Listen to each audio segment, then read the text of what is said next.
The tapes are dusted off, queued up, and ready to roll. Get set for another half hour of Hatteberg Classics. Here's a look. I think the hard time for me was when I had to quit work. And you don't know what loneliness is when there's no one around.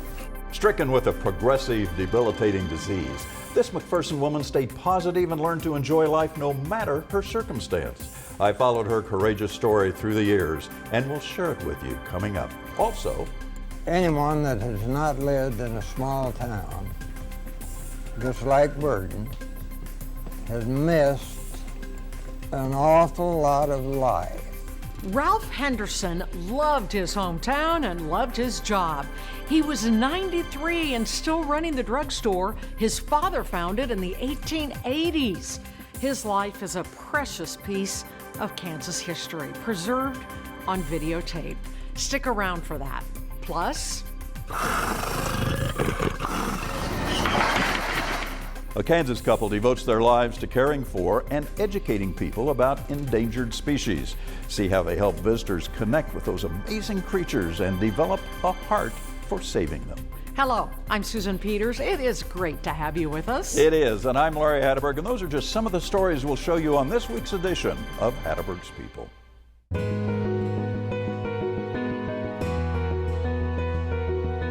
These stories are like old friends. Their lives radiate from the screen like prophets of the past.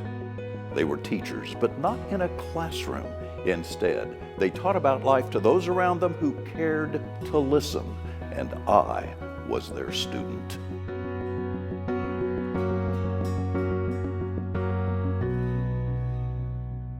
We all face our challenges in life, but it often seems that the people who have it the worst complain the least. And that was certainly the case with Karen Day Smith. She was afflicted with a debilitating illness that she knew would eventually lead to her death. But that didn't keep her from living life the best she could and making the most of whatever time she had left.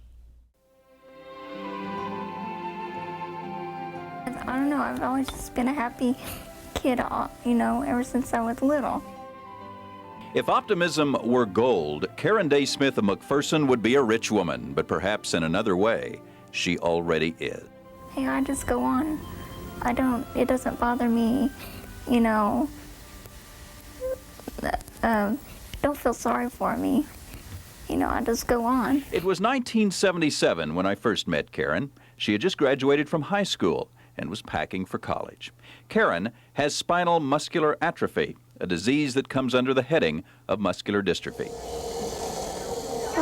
4 years later, we met again. This time, she had graduated from college with an associate arts degree in sociology.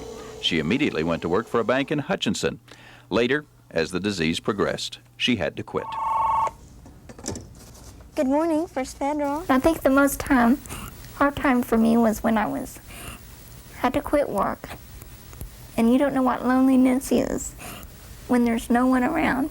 Because I was a people person, and it seemed like right after that, no one was there.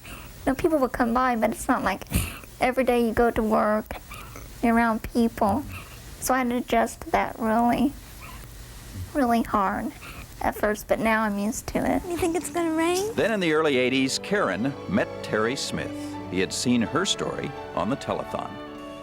We're made for each other, I guess. They married and to this day live happily in McPherson. It's not like she has muscular dystrophy. She just seems normal to me. That I never even, thought about that. Terry's right. You don't see the disease when you're with Karen. You see the person. And in the 20 years since we've met, I've been the one who's been uplifted by Karen's overwhelming spirit and her optimism. There's other people worse off than me. Her crafts pass the time. Hand-painted and beautiful, Karen spends hundreds of hours creating art from the ordinary. It's not easy for her to leave home, and that's why her hobby is so important. A respirator brings air to her lungs so she can talk when she presses on her trachea. I think it's faith in God that I just have the time now to live each day as I do, as I get up. Well, it's another day. Maybe tomorrow or next week it won't be. But I just live each day to know that God is with me and my family, and has said, well, you're going to be here another day. I may not be here another 2 years, you never know. Well, Karen did live longer than anybody expected, and she went on for another 9 years, passing away in 2005. But boy, she was an inspiration to so many people. You look at her life and you say, if she can overcome that, I don't have any problems in my life, and if I do, I can certainly overcome them. Absolutely. Karen taught us a lot and still is teaching us. Still teaching. Through your story, which is Absolutely. why Yeah. we rerun these things, because the lessons go on and Yeah, on. it's great to see these people. Great memories.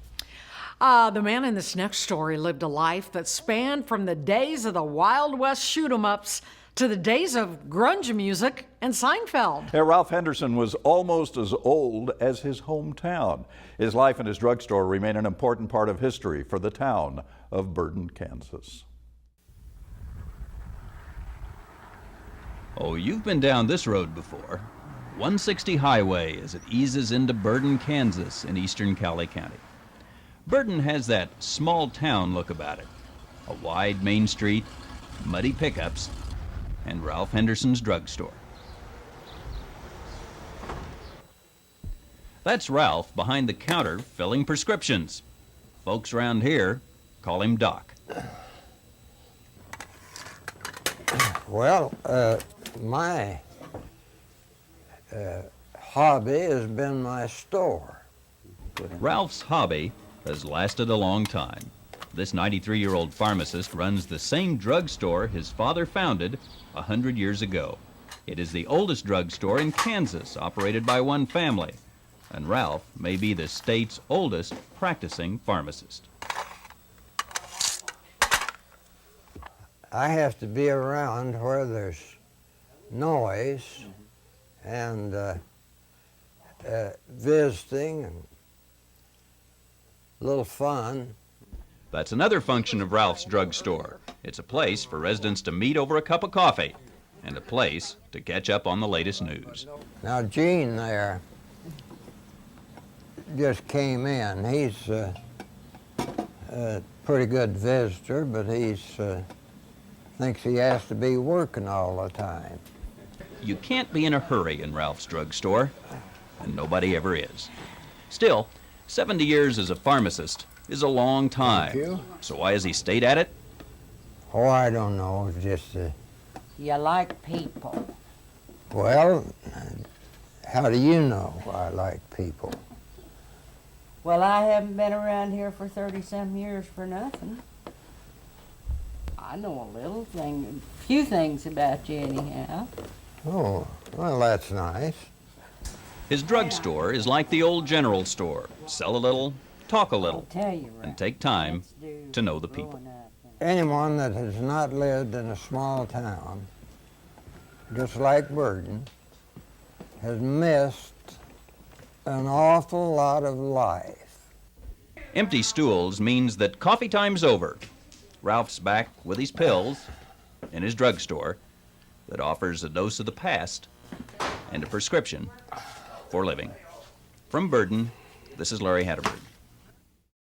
Now that was 1984, and Ralph kept running the store for several more years. Then he sold it, and not long after that, in 1991, he died at age 99.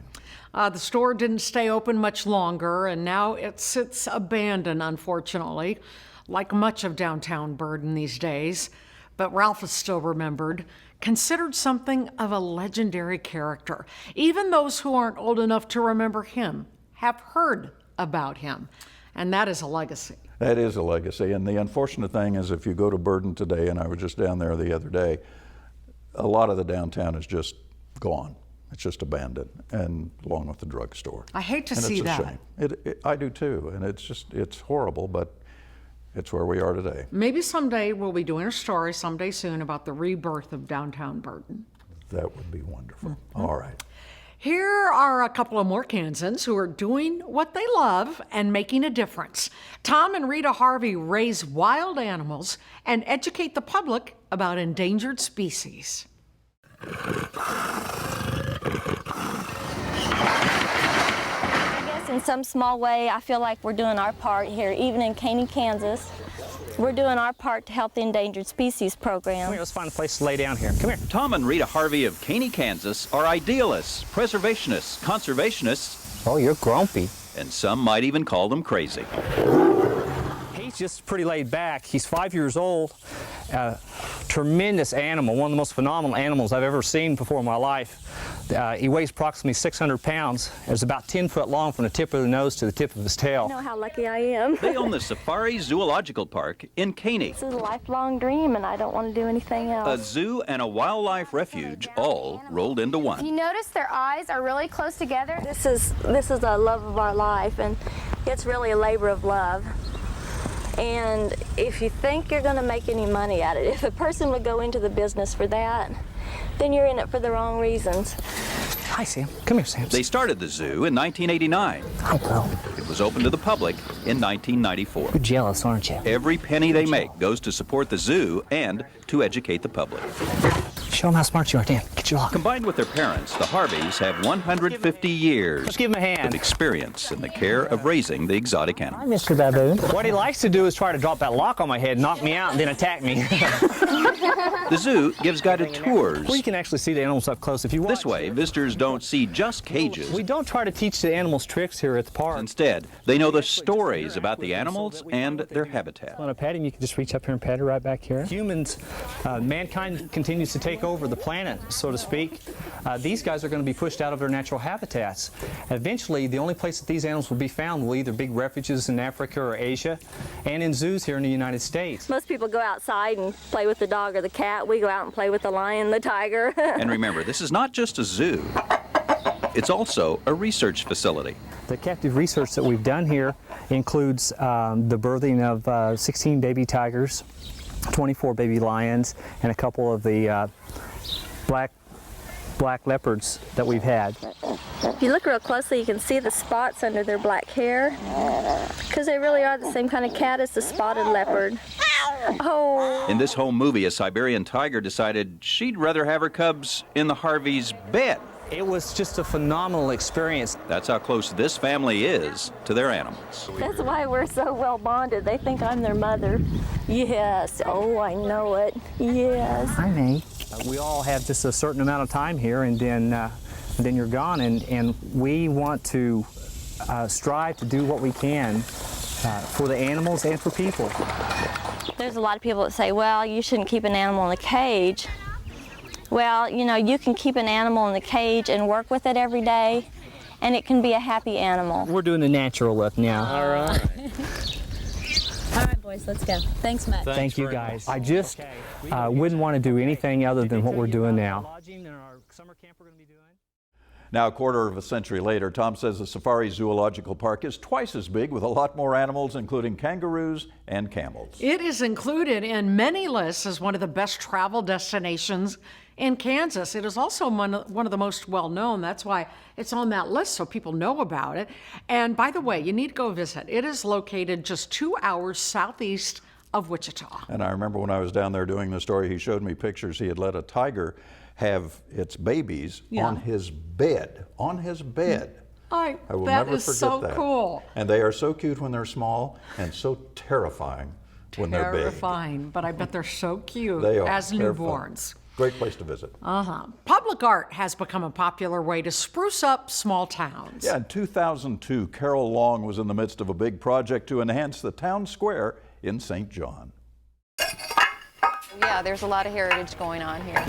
In a small building only a few feet away from her rural home, artist Carol Long is feeling the pressure. They're both cracked again. This is the second time on the rabbit. In St. John, a few miles from her workroom, they're putting up the brickwork where her artwork will soon be placed. Well, I've had others crack, and so I'm to the point where I've already gotten used to the fact that I'll just have to start over with this tile. Delays are just part of an artist's life. Normally, Carol's art is in pottery. Okay, so these buffalo will face each other. But these tiles are different and difficult. Oh, those turned out really good. This one could have used some more glaze there. Finished, they will give us a look at Kansas heritage. I'd love to enhance the downtown area. I'd like to be a part of the project, and I'd like to do a really good job. The Main Street Committee has been very encouraging and just really supportive, but I wonder what my neighbors will think. Outside her rural workroom, Carol's only critics keep to themselves. But still, it needs to be good art. Artists are usually the hardest on themselves. This floor was made, each of these leaves is a separate section. Her public art is one thing, but her private art, yet another. I wanted it to look like a rug pattern.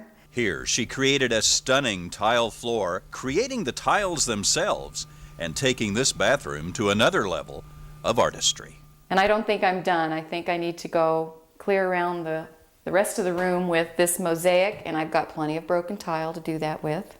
But it is these tiles that take months to complete that will be embedded into the town square, and that has her nervous. These are set in stone. They're going to be set in concrete.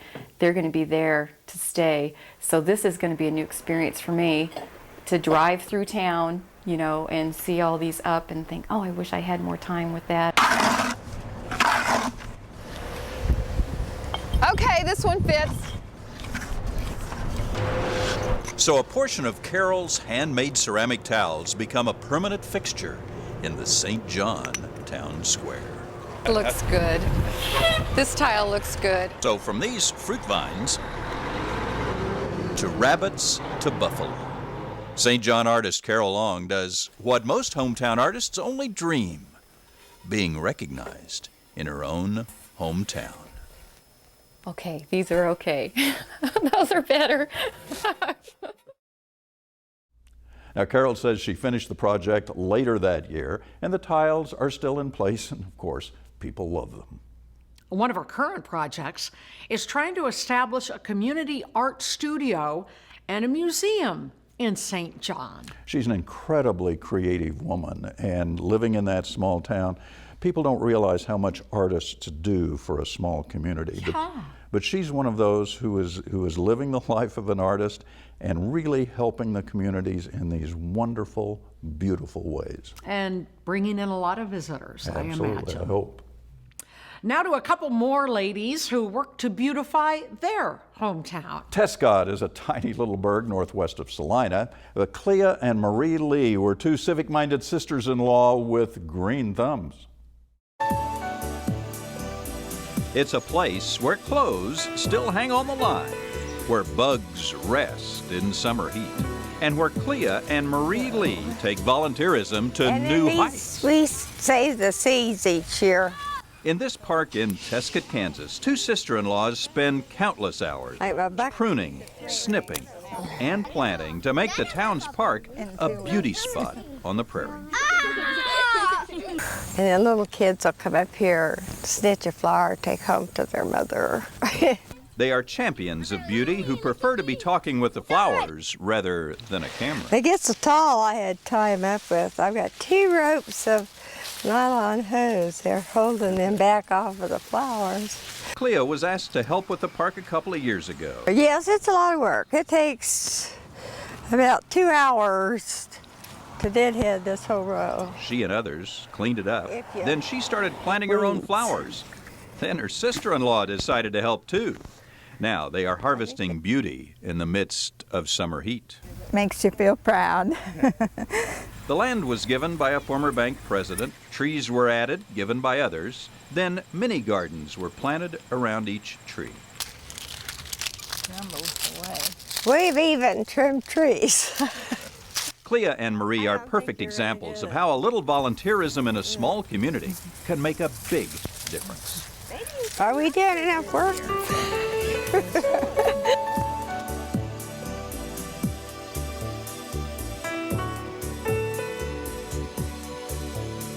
Tescott, Kansas has a park of flowers, and that simple act is now planting the seed for others in the community to do the same.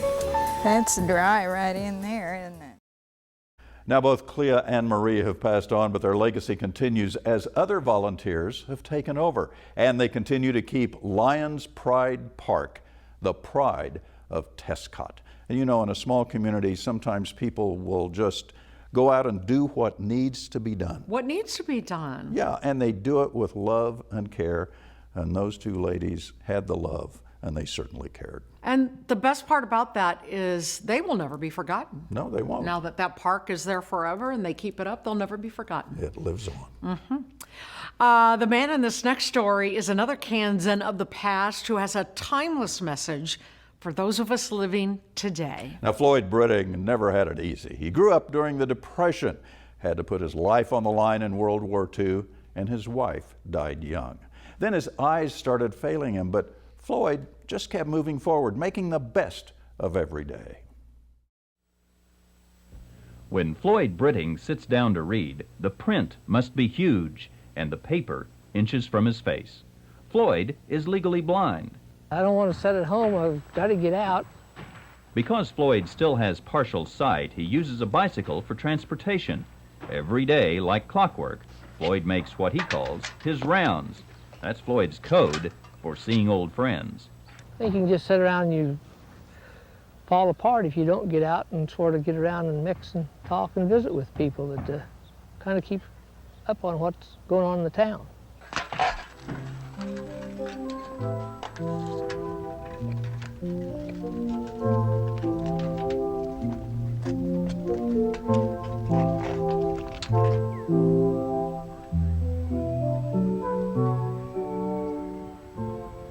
You've got to establish a routine.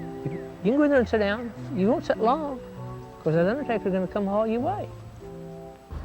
Half of these people that give up, it isn't necessary. I've seen this with too many people. If anything, I like to see people try to be an inspiration to these people to show them they don't have to give up. That's the worst mistake, I think, with most handicapped people, that they quit. Well, there are plenty of things in this old world for them to do.